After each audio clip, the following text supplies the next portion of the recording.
कृष्णा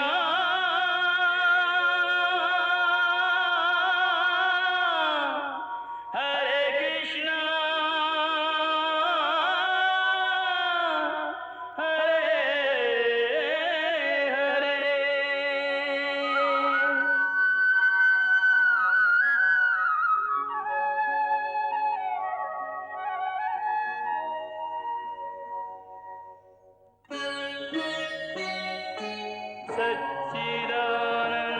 सच्चिदानन्दरूपाय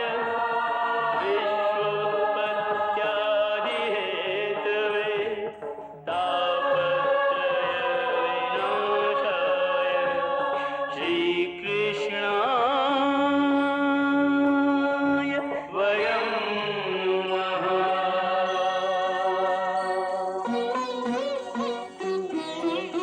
श्रीकृष्ण गोविन्द हरे मुरारे हे नाथ नारायण वासुदेव। हरे कृष्ण राधे राधे कृष्ण कृष्ण हरे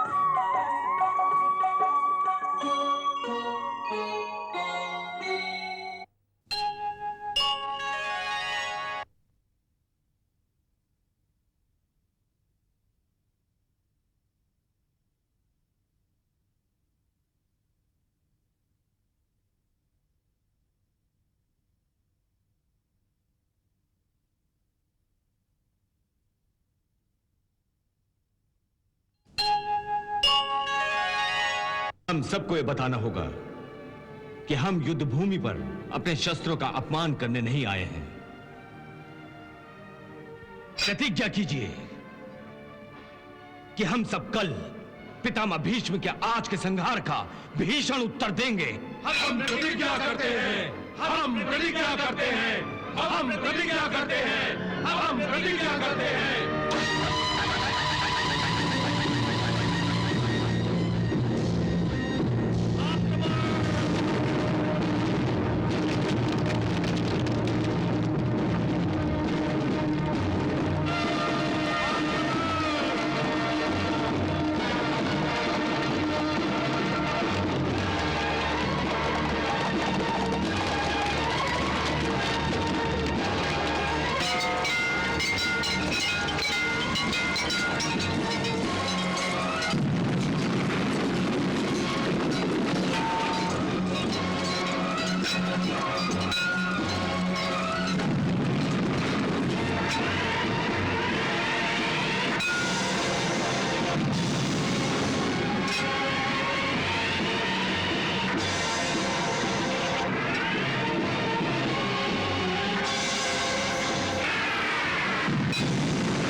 हमारी पराजय तो निश्चित ही है आचार्य।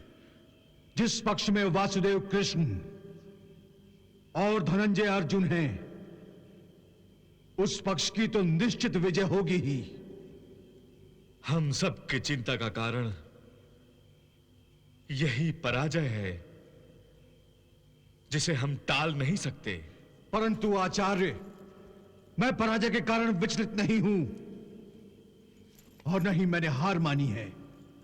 मेरी चिंता का कारण यह है कि जिन पांडवों पर मुझे अपनी ममता की वर्षा करनी चाहिए, उन्हीं पांडवों पर मैंने बाणों की वर्षा कर दी है। बाणों की वर्षा।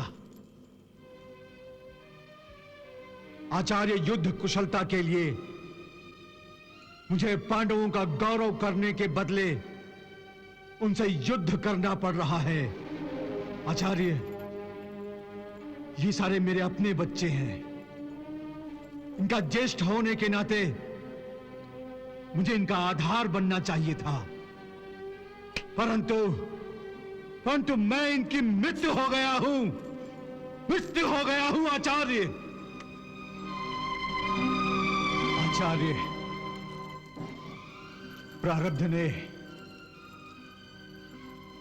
प्रारब्ध ने हमें विचित्र मोड़ पर ला खड़ा किया है।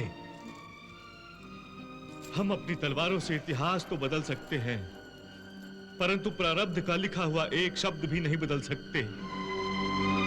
हाँ, ये मेरा दुर्भाग्य है कि ना मुझे धृतराष्ट्र समझ सका, ना दुर्योधन। वो नहीं जानते आचार्य कि कौरवों का विनाश रोकने के लिए ही मैं युद्ध में सम्मिलित हुआ हूं। जिस दिन मेरा पतन होगा, उस दिन कुरुकुल का विनाश निश्चित रूप से आरंभ होगा। पितामह, आप अपने पतन की बातें करके हमें दुखी मत कीजिए।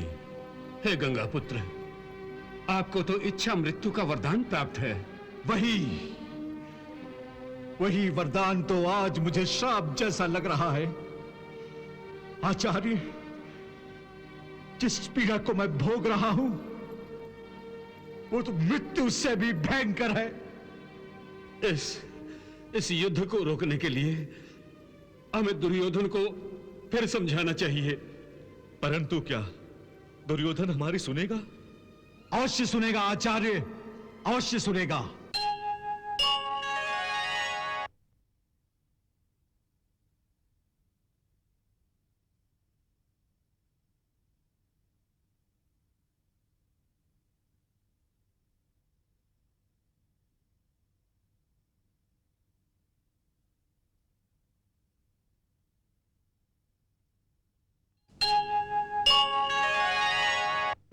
यदि आपने युद्ध से इनकार किया तो उसकी आंखें खुल जाएंगी। यदि हमने युद्ध करने से इनकार किया तो हमारी बदनामी होगी। नहीं, नहीं पितामह, नहीं। शांति के सारे रास्ते बंद हो चुके हैं। हम चक्रव्यूह में फंस चुके हैं। परंतु आप तो चक्रव्यूह की रचना करना जानते हैं और आप चक्रव्यूह को ध्वस्त करना भी जानते हैं। तो क्या आप हमें इस चक्रव्यूह से बाहर नहीं निकाल सकते? हे पितामह, भाग्य के रचे इस चक्रव्यूह से कैसे निकला जाता है, ये तो मैं भी नहीं जानता। फिर भी हमें कुछ ना कुछ तो प्रयास करना ही होगा। क्या करें हम? हा? क्या करें? धन के कारण मैं कब दुर्योधन का दास बन गया, ये मुझे भी पता नहीं चला। और मेरे कारण कृपाचार्य भी हस्तिनापुर के चक्रव्यूह में फंस गए। और अब मैं पछता रहा हूं कि मैंने अपनी शस्त्र विद्या का सौदा क्यों किया। उसी भूल का तो फल मुझे मिल रहा है। धिक्कार है मुझ पर, धिक्कार है। शांत हो जाइए, शांत हो जाइए आचार्य, आप शांत हो जाइए। ऐसा सोचकर अपने आप को इतनी यातना मत दीजिए आचार्य, मत दीजिए। अब शांत हो जाने का ही समय आ गया है कृपाचार्य। सदा के लिए शांत हो जाने का समय। जीवन में शांत ही रहा हूं मैं।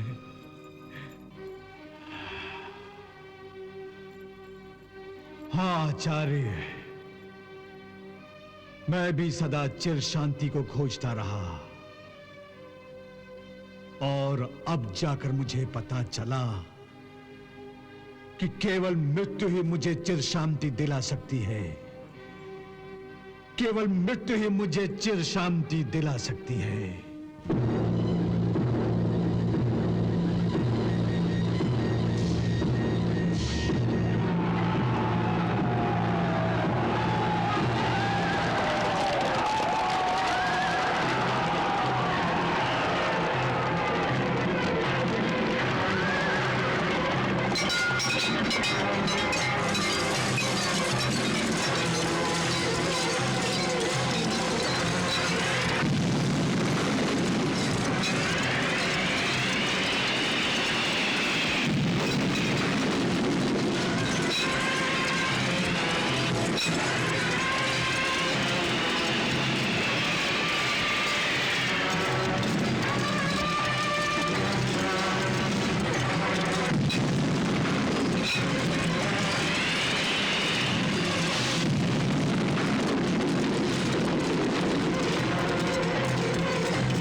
दायित्व निभाइए। किसी भी प्रकार इस अर्जुन को रोकिए, वो हमारे रास्ते का कांटा है। हटा दीजिए उसे, फिर हम जीत जाएंगे, अवश्य जीत जाएंगे। दुर्योधन, मैं अर्जुन के वारों की आंधी को तो रोकूंगा, परंतु मैं उसका वध नहीं करूंगा। सारथी, हमारे युवराज की आज्ञा के अनुसार हमारा रथ अर्जुन के सामने ले चलो।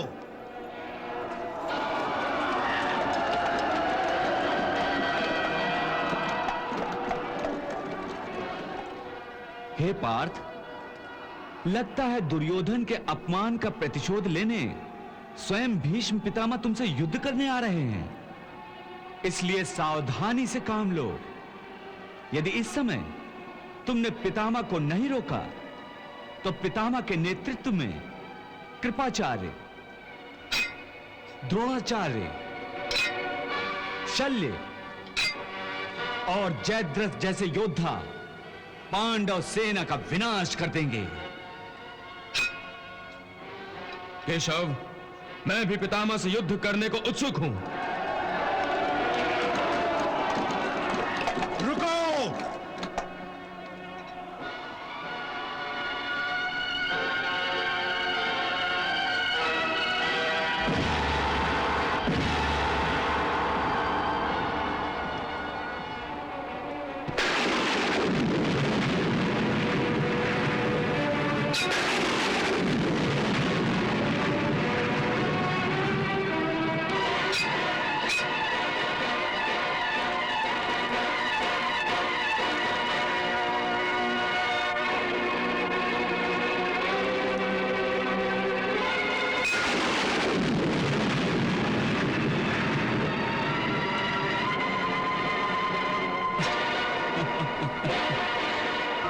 अर्जुन, दुर्योधन तुम्हारे शौर्य की प्रशंसा कर रहा था।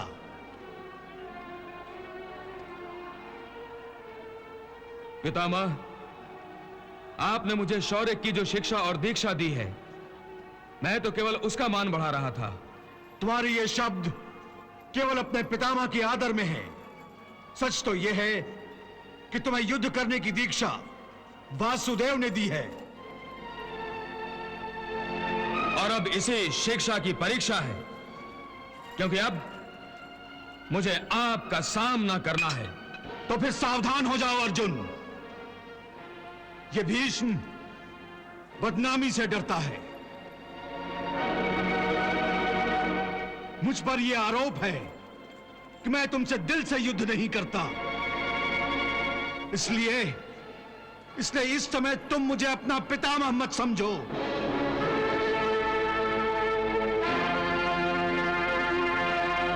इस समय ना तो मैं तुम्हारा पितामह हूं और ना ही तुम मेरे लाडले पोते हो। मेरे बाणों का सामना करने के लिए तैयार हो जाओ अर्जुन।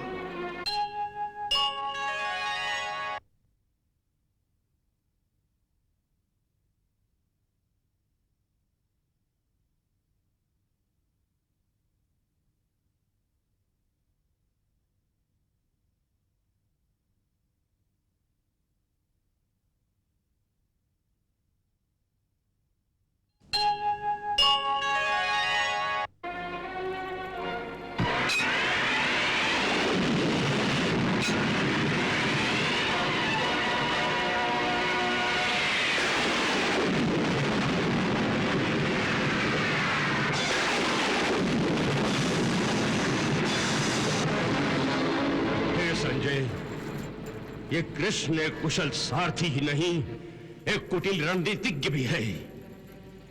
यदि कृष्ण की रणनीति के अनुसार अर्जुन पितामह भीष्म के बाणों पर प्रतिबंध लगाने में सफल हो गया, तो फिर हमारी सेना की रक्षा कौन करेगा?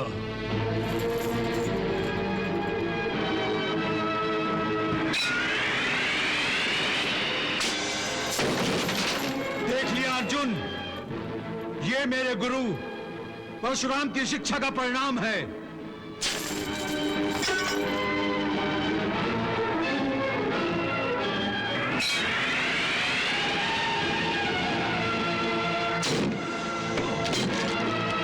और पितामह, यह शिक्षा मैंने अपने गुरु द्रोणाचार्य से ली है।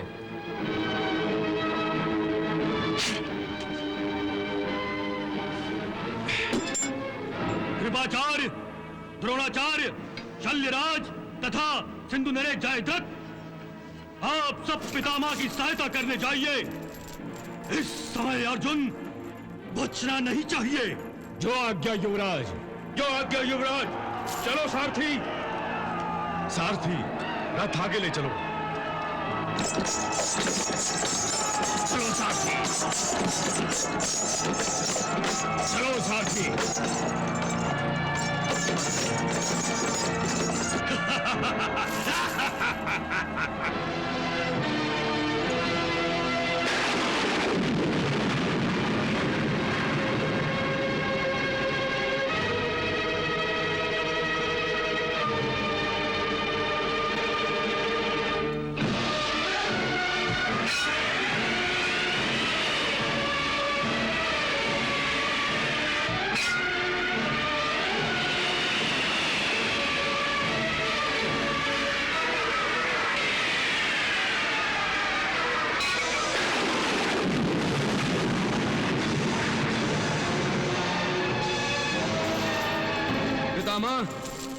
आपकी तरह मैं भी अपनी बदनामी सह नहीं सकता।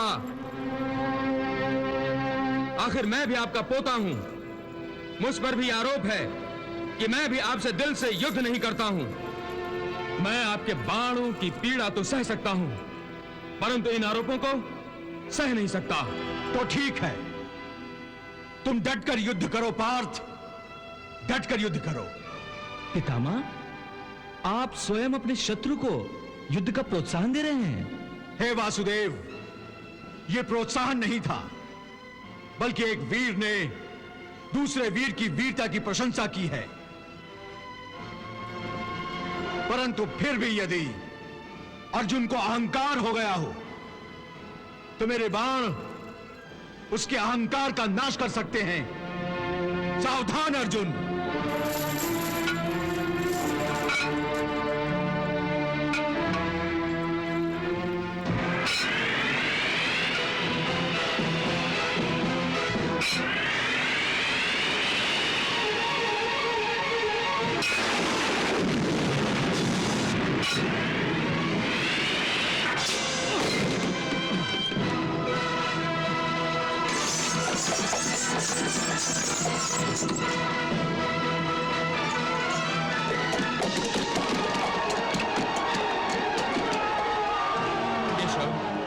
वो देखो, गुरु द्रोणाचार्य, गुरु कृपाचार्य, जयद्रथ और शैल्य सभी पितामह की सहायता करने को आ रहे हैं। ये जरूर दुर्योधन के इशारे पर हो रहा है, पर दुर्योधन ये भूल रहा है कि विश्व के सर्वश्रेष्ठ धनुर्धर के लिए इन सब को रोकना कोई कठिन काम नहीं।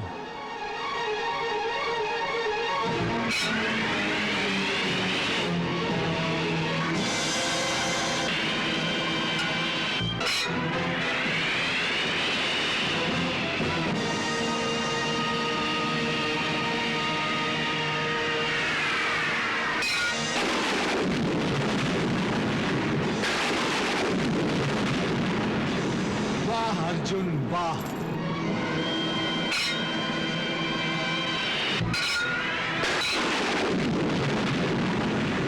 वाह अर्जुन वाह! अभिमन्यु, भ्राता श्री अर्जुन के विरुद्ध युद्ध में पितामह की सहायता के लिए और भ्राता श्री का वध करने के लिए कौरवों के अनेक सेनापति सामने आ रहे हैं। हमें भी भ्राता श्री की सहायता करनी चाहिए। अच्छा किया काका श्री, जो आपने ठीक समय पर सावधान कर दिया। हमें इस अवसर का प्रयोग कौरवों के महारथियों को परास्त करने के लिए करना चाहिए। यदि हमने पितामह पर विजय पाई तो समझो हमने ये महायुद्ध जीत लिया। चलो चलो!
संजय, क्या यह युद्ध आज ही समाप्त हो जाएगा?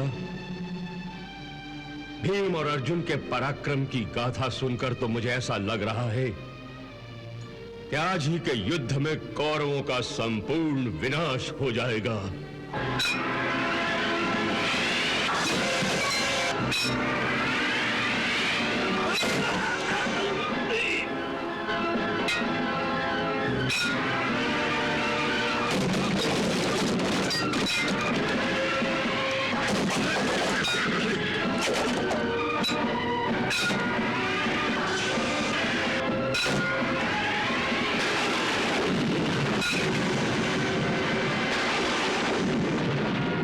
देवी, दादा और पोते का ये अनोखा धर्म युद्ध देखने को स्वर्गलोक से देवता, गंधर्व, चारण और महर्षि गण भी उपस्थित हो गए हैं।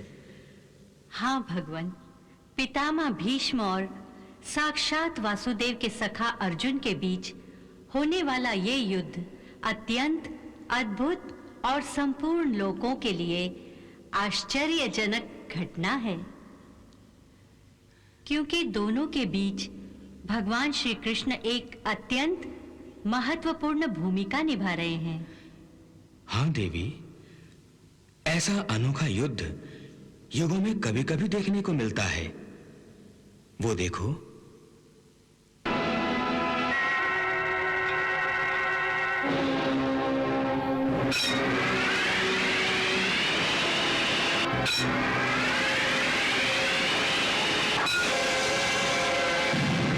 देवी, पितामह भीष्म कितना ही जोर क्यों न लगा लें, परंतु वो गांडीवधारी अर्जुन पर विजय प्राप्त नहीं कर सकते, क्योंकि अर्जुन को स्वयं भगवान श्री कृष्ण का आशीर्वाद प्राप्त है।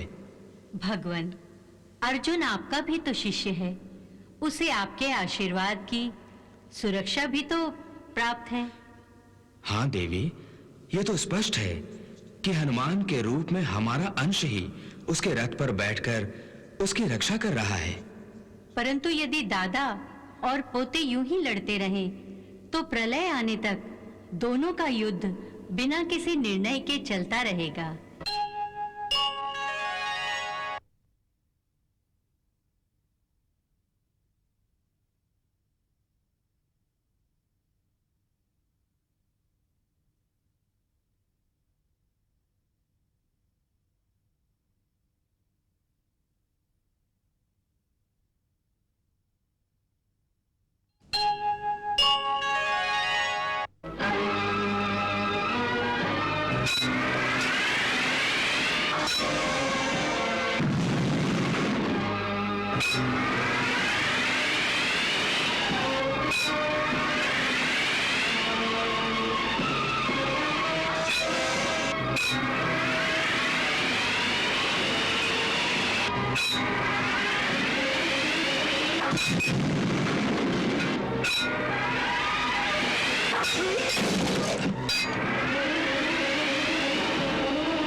हे पार्थ, अवसर अच्छा है, इसका लाभ उठाओ।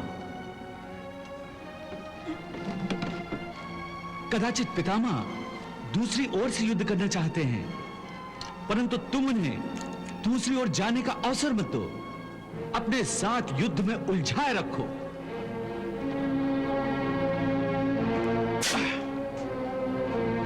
इस तरह पांडव सेना पितामह के हाथों होने वाले संघार से बच जाएगी और भीमसेन को कौरवों की सेना का संघार करने का अवसर मिलेगा।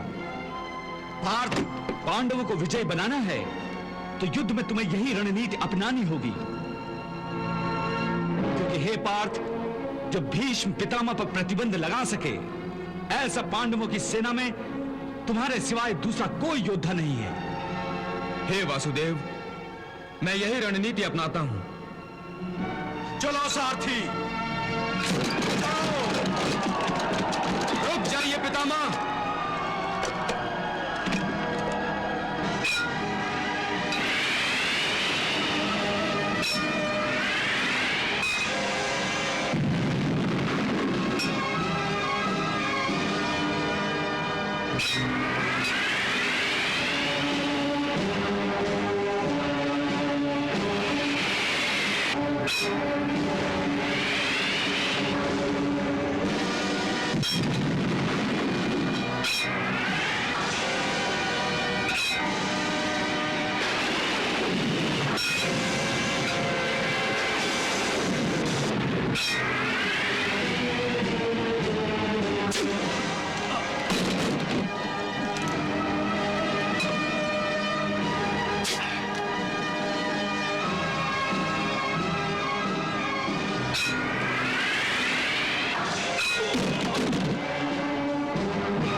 संजय, मैं बेचैन हो रहा हूं और मेरी बेचैनी का कारण है वासुदेव श्री कृष्ण।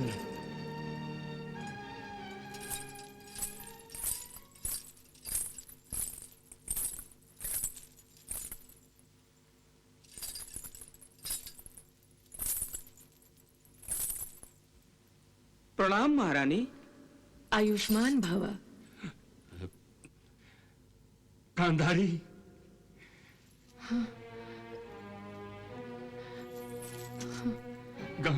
गांधारी। महाराज, महाराज,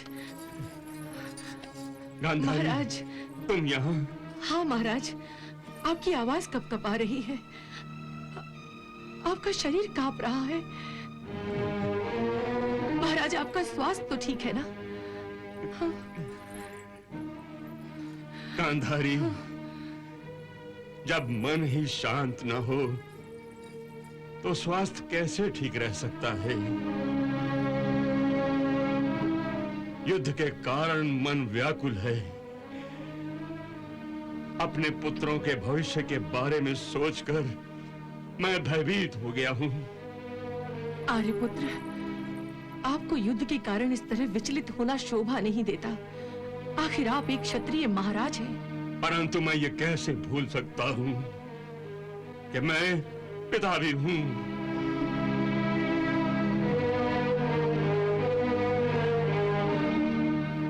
गांधारी, रणभूमि पर जाने से पहले जब दुर्योधन मेरे पास आशीर्वाद मांगने आया था, तब मैंने उसे विजयश्री का आशीर्वाद दिया था।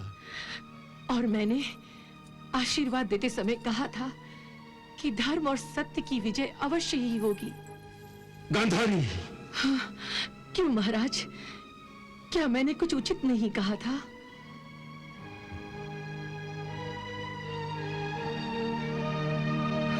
गांधारी, तुम्हें अपने पुत्रों को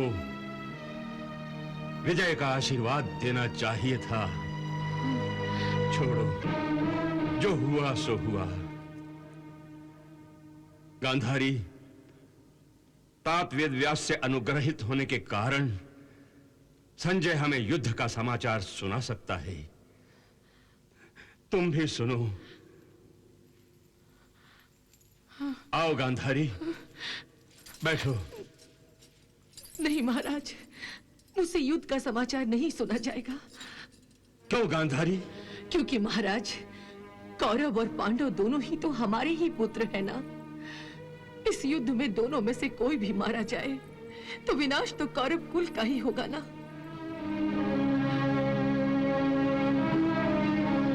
इस युद्ध से लौटकर राजगद्दी पर चाहे कौरव बैठे या पांडव, महल में उनका स्वागत न जाने कितनी सूनी मांगों और कितनी सूनी गोदों को करना होगा। बस करो गांधारी, बस करो, बस करो गांधारी। तुम्हारा प्रत्येक शब्द मेरे हृदय में भाले की नोक की भांति चुभ रहा है। यही दशा मेरे हृदय की भी है महाराज, यही दशा मेरे हृदय की भी है। हम अंदर ही अंदर टूट रहे हैं महाराज, हम अंदर ही अंदर टूट रहे हैं। कदाचित यही पीड़ा हमारे प्रारब्ध में लिखी गई है, कदाचित यही पीड़ा हमारे प्रारब्ध में लिखी गई है। महाराज, आप संजय से युद्ध का समाचार सुनिए। मुझ में इस युद्ध का भयानक समाचार सुनने की शक्ति नहीं है महाराज, शक्ति नहीं है। मैं आपसे विदा चाहती हूँ महाराज, मैं आपसे विदा चाहती हूँ महाराज, मैं आपसे विदा चाहती हूँ महाराज, मैं आपसे विदा चाहती हूँ। गांधारी,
बहुत दर्द हो रहा है ना पितामह?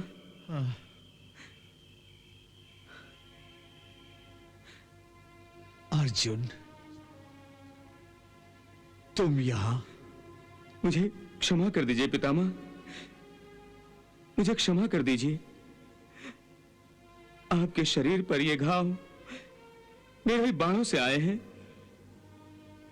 तुमने एक क्षत्रिय धर्म का पालन किया है वत्स। एक क्षत्रिय होकर यदि युद्ध भूमि पर तुम अपने शत्रु पर वार न करते तो यह धर्म होता। जानता हूं पितामह, परंतु यह धर्म का विधान बड़ा ही निर्दयी है, जो अपनों को शत्रु बनाकर सामने खड़ा कर देता है। फिर भी तुम्हें अपने धर्म का पालन वैसे ही करना चाहिए जैसे तुमने आज अपने शत्रु पर प्रहार करके किया है।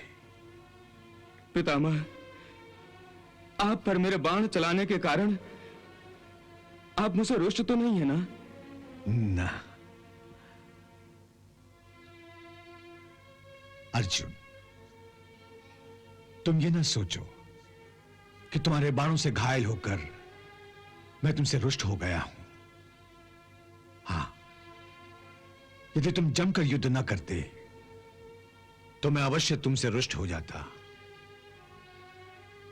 और अपने आप को दोष देता कि मैंने तुम्हें ठीक ढंग से शिक्षा दीक्षा नहीं दी। और अर्जुन, जानते हो, यह विचार ही मेरे मन में ऐसे गहरे घाव लगाता जिनकी पीड़ा मेरे तन के इन घावों से कहीं अधिक होती।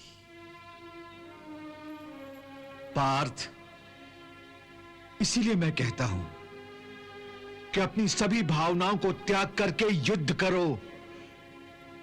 तुम्हारे बाण जब मेरे शरीर को छेदते हैं तब मेरे शरीर को अवश्य पीड़ा होती है, परंतु मेरी आत्मा को शांति प्राप्त होती है, संतोष प्राप्त होता है कि तुम धर्म, न्याय और सत्य के लिए सब कुछ भूलकर युद्ध कर रहे हो।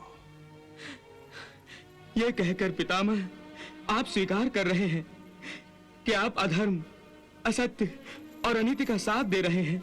हां,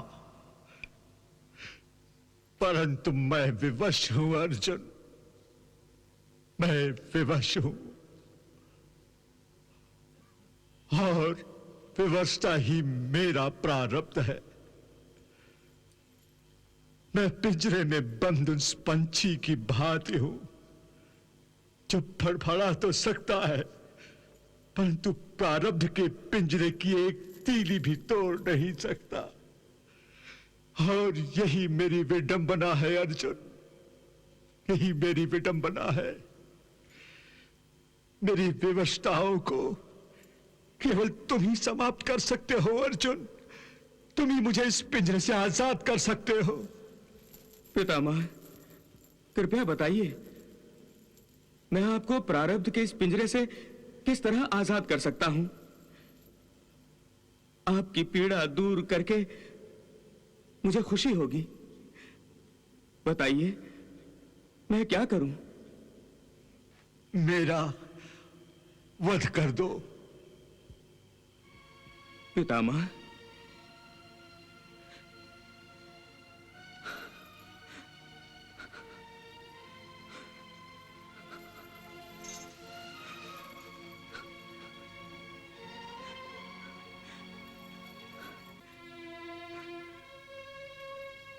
पितामह, 14 वर्षों तक मैं आपके दर्शन नहीं कर सका। 14 वर्षों तक हम पांडव आपके प्यार से वंचित रहे और 14 वर्षों बाद हम आपसे मिले भी तो रणभूमि पर एक दूसरे के शत्रु बनकर। ये कैसी विडंबना है, यह कैसा विचित्र धर्म है। धर्म का पालन इतना सहज नहीं होता पुत्र। धर्म कभी कभी ऐसी विडंबनाओं को साथ लाता है जिसका पालन करना दुष्कर हो जाता है, लेकिन एक मनुष्य को अपनी सभी भावनाओं का त्याग करके अपने धर्म का पालन करना ही पड़ता है। तुम भी अपने धर्म का पालन करते हुए मेरा वध कर दो। पितामह, मैं आपका पोता हूं। अर्जुन, ये क्या? तुम रो रहे हो? एक योद्धा की आंखों में आंसू शोभा नहीं देते, बल्कि उसकी शूरवीरता का अपमान होते हैं। यही आंसू रणभूमि में शत्रु के विरुद्ध हथियार न उठाने पर बेवश कर देते हैं। रोक लो इन आंसुओं को अर्जुन, रोक लो। अरे, जब मेरे ये बूढ़े हाथ अपने जवान पोते के शरीर को अपने ही बाणों से छेदते हुए नहीं कांपते हैं, तो तुम्हारे ये जवान हाथ क्यों कांप जाते हैं? तुम्हारी दृष्टि क्यों कब-कबा जाती है?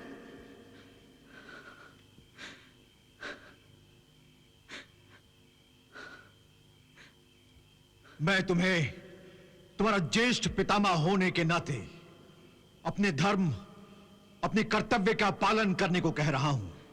कल तुम युद्ध भूमि पर मुझे अपना शत्रु समझकर युद्ध करोगे, अपने बाणों से मेरे सीने पर निशाना लगाओगे और अपने बाणों को चलाते समय अपने हाथों को कांपने की आज्ञा नहीं दोगे, कदापि नहीं दोगे। परंतु पितामह। बस करो अर्जुन, मैं इससे अधिक कुछ और नहीं सुनना चाहता। तुम्हें मेरा आदेश हर स्थिति में मानना ही होगा।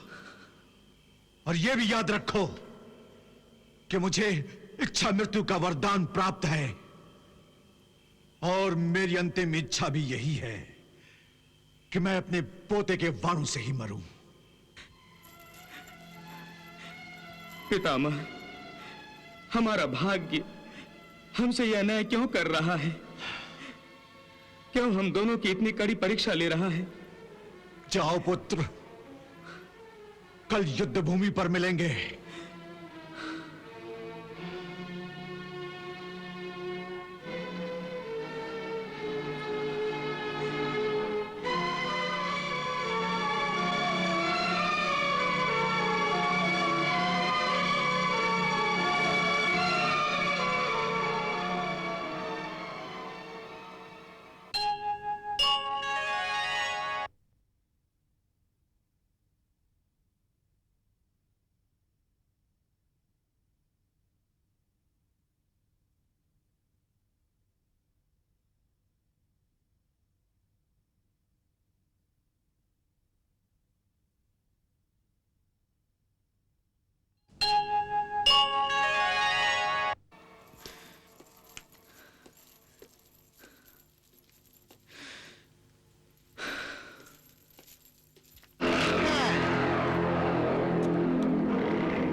दोनों एक दूसरे से युद्ध करते हैं और रात को एक दूसरे के घाव पर लेप लगाते हैं। परंतु मामाश्री, इस समय आप मेरे घाव पे नमक छिड़क रहे हैं। चलिए चलो।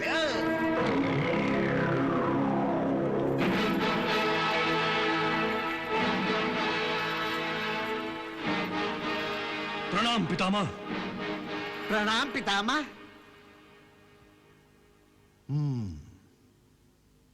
आयुष्मान भव। विराजिए युवराज, विराजिए गंधार नरेश। पितामह, औपचारिकता छोड़िए और बताइए कि हमारा दुश्मन अर्जुन आपसे मिलने क्यों आया था? हाँ, बताइए पितामह, बताइए। नहीं, तुम्हारा दुश्मन अर्जुन मुझसे मिलने नहीं आया था। हमने अपनी आंखों से अर्जुन को आपके शिविर से जाते हुए देखा है। क्या यह झूठ है? मैं कभी झूठ नहीं बोलता वत्स। जो आया था वो तुम्हारा दुश्मन अर्जुन नहीं, बल्कि मेरा पोता था, जो कि अपने दादा से मिलने आया था। दादा को घायल देखकर जो पोता स्वयं घायल हो गया था, स्वयं घायल हो गया था। पर तुम इस बात को कभी नहीं समझोगे दुर्योधन, नहीं समझोगे। परंतु ये घाव भी तो आपको उसी ने लगाया था, फिर भी आप उसे अपना पोता कह रहे हैं। और मैं भी तो आपका पोता हूं। नहीं नहीं युवराज, नहीं। यही तो विडंबना है कि तुम मेरे पोते होकर भी मेरे पोते नहीं हो। तुम एक पोते की तरह मुझसे कभी मिले ही नहीं। तुमने एक पोते की तरह कभी मेरे मन की भावनाओं, वेदनाओं को समझने का प्रयास ही नहीं किया। जैसे एक पोते की भांति अर्जुन मेरे सीने से आकर लिपट जाता है, तुम मुझसे कभी लिपटे ही नहीं। तो फिर मैं कैसे मान लूं युवराज दुर्योधन कि तुम भी मेरे पोते हो? युवराज, तुमने सदा एक शासक की तरह मुझको आदेश दिया है, परंतु मेरी आज्ञा का पालन नहीं किया। युवराज दुर्योधन, तुमसे मेरा नाता एक बंधन है और अर्जुन से मन का संबंध है। लेकिन ये सब बातें तुम नहीं समझोगे, तुम नहीं समझोगे इन सब बातों को। और इस समय में तुम युवराज बनकर सवाल कर रहे हो दुर्योधन। तुम इस बात को कभी नहीं समझ सके कि तुम्हारा पितामह 100 कौरवों के बीच में रहते हुए भी जीवन भर अकेला ही रहा है। वो इसलिए पितामह कि आपका मन कौरवों के साथ नहीं, पांडवों में अटका है, जिनका वध नहीं करने की आपने प्रतिज्ञा की है। हाँ, और इसी प्रतिज्ञा के कारण ही केवल 5 पांडव जिनका वध करने के लिए पितामह के 5 बाण ही पर्याप्त हैं, युद्ध भूमि में कौरवों की छाती पर चढ़ चढ़कर युद्ध कर रहे हैं। पितामह, यदि आप अपने पोते को छाती से लगाकर रात के अंधेरे में यूं ही प्यार करते रहे, फिर तो जीत लिया हमने ये युद्ध। हाँ भांजे, मुझे तो लगता है कि रात के अंधेरे में अर्जुन पोते का भेष बदलकर अपने दादा के पास नहीं, बल्कि कौरव सेना के सेनापति से कल के युद्ध की रणनीति जानने आया था। गांधार नरेश,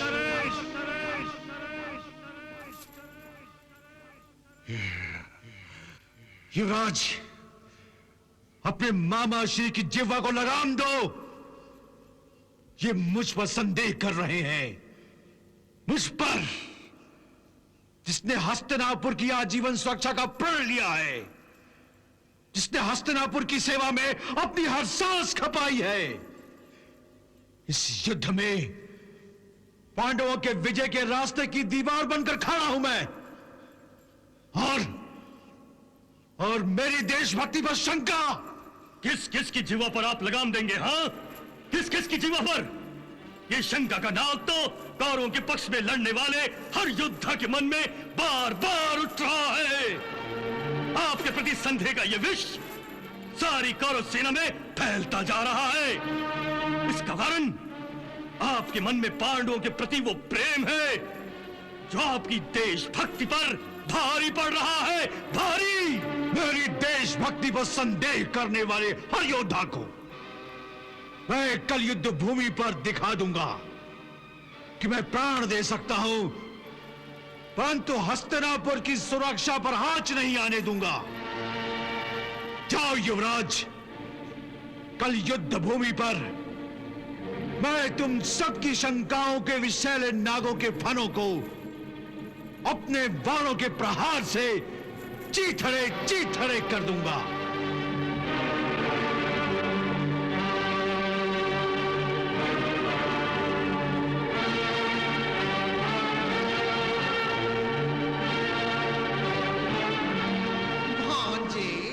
मुझे तो लगता है कि रात के अंधेरे में अर्जुन मोते का भेष बदलकर अपने दादा के पास नहीं, बल्कि कौरव सेना के सेनापति से कल के युद्ध की रणनीति जानने आया था।